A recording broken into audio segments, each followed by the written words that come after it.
Olá a todos, estou aqui para responder algumas perguntas sobre a câmara hiperbárica e a primeira pergunta que chega é do meu querido colega e amigo, Dr. Marcelo Sanson, aí da Clinivet de Curitiba, né?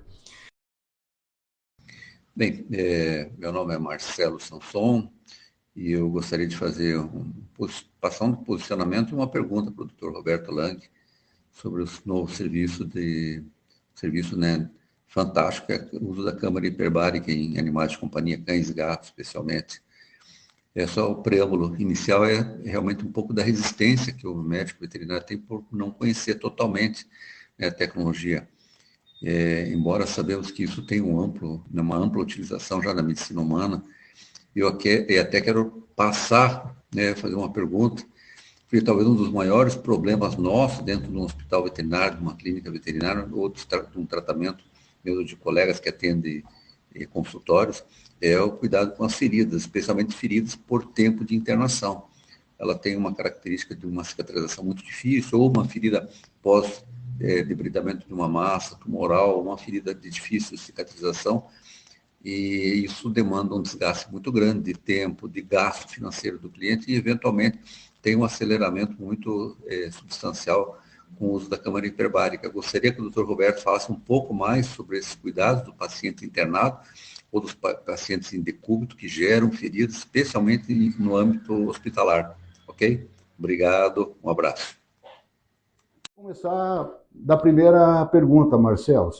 É o seguinte, o uso da câmara hiperbárica, ele encontra certa resistência por alguns motivos, né? Primeiro é o custo inicial do uso do equipamento, né? O custo de aquisição do equipamento, melhor dizendo, que é um custo relativamente alto, são poucas câmaras que existem no mundo, aqui no Brasil são apenas 8, e então essa divulgação dessa tecnologia, ela está muito aquém, né? Então esse é um dos motivos. Outra é a familiaridade do médico veterinário nas indicações terapêuticas disso, né? E um terceiro motivo, e por isso essa tua pergunta é muito importante, Marcelo, é porque muitas pessoas me perguntam sobre os estudos científicos, né? Os duplos cegos, randômicos e etc. Eles realmente existem muito poucos ao redor do mundo, por conta das diferenças da espécie, das doenças, não há muito como se uniformizar isso para se ter um estudo bem complexo nesse sentido de randomizados e duplo cego. E também porque existem poucas câmaras e poucos pesquisadores fazendo. O que existe são inúmeros trabalhos científicos, na linha humana também tem bastante trabalho, alguns sim, daí na linha humana fica mais fácil randomizar e usar o duplo cego, então também já existem trabalhos bem confirmativos em algumas patologias, não são todas, né? Mas em se tratando de lesões de pele, de maneira geral, a câmara hiperbárica ela é muito difundida no mundo todo, aqui no Brasil, aqui em Curitiba mesmo, nós temos vários hospitais aí que dispõem da câmara hiperbárica para tratamento humano, e que elas podem ser monoplace, como essa que está aqui atrás, que é de um único paciente por vez, com a diferença na medicina humana de que ela é feita de acrílico para tirar aquele efeito claustrofóbico que algumas pessoas possam ter, né?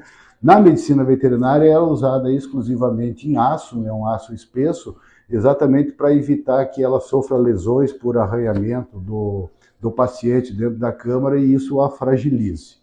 Mas, voltando aí às lesões de pele, de que maneira que a câmara hiperbárica pode atuar nessas úlceras de decúbito?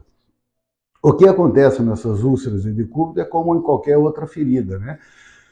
Ele pode ter uma infecção ali, mas ele pode ter uma laceração, ele tem uma inflamação severa e um edema. E o que a câmara hiperbárica faz, no sentido mais amplo, é fazer uma redução do edema pela vasoconstrição, que é a hiperóxia, ou o oxigênio sob pressão, ocasiona dentro desse tecido, né? E se eu reduzir a inflamação, se eu conseguir colocar mais oxigênio, a gente vai ter mais um aporte de neutrófilos muito adequados, porque o oxigênio também estabiliza esses neutrófilos e estimula o fagócito a realmente atuar para fazer a limpeza. Então ele reduz muito o tempo de cicatrização dessas e outras lesões de pele.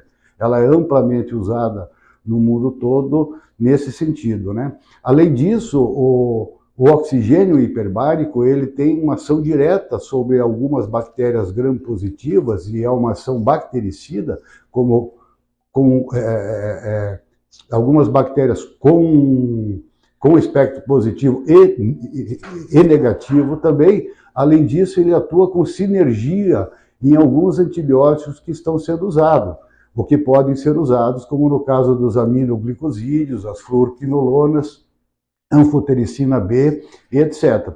Então ele faz sinergia e ele tem uma ação direta bactericida para bactérias gram-positivas e gram-negativas.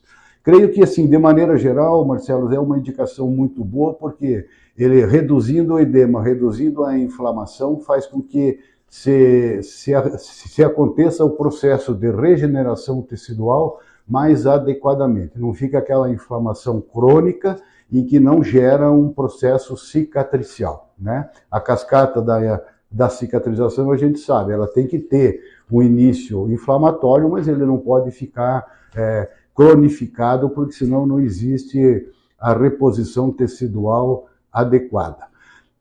Eu vou chamar a atenção e vou pedir desculpas aí, Marcelo, pelo seguinte: quando a gente fala em vasoconstrição para retirar o edema, que é um dos efeitos que a câmara hiperbárica faz, pode vir uma segunda pergunta: mas se eu estou fazendo uma vasoconstrição, eu não estou tirando o oxigênio desse tecido? Esse a gente chama de paradoxo da hiperóxia.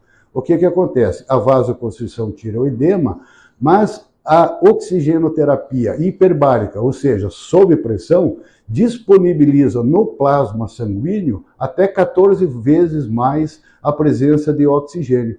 E esse oxigênio diluído no plasma vai ser difundido para aquele organismo lesado, ou para aquela lesão tecidual que está lesada, favorecendo toda uma proteção das membranas celulares, sobretudo nas mitocôndrias, e que não vai haver aquela explosão e uma ruptura da parede celular. Espero ter respondido. Se não ficou do agrado, por favor, me provoque novamente e a gente volta para esclarecer. Muito obrigado.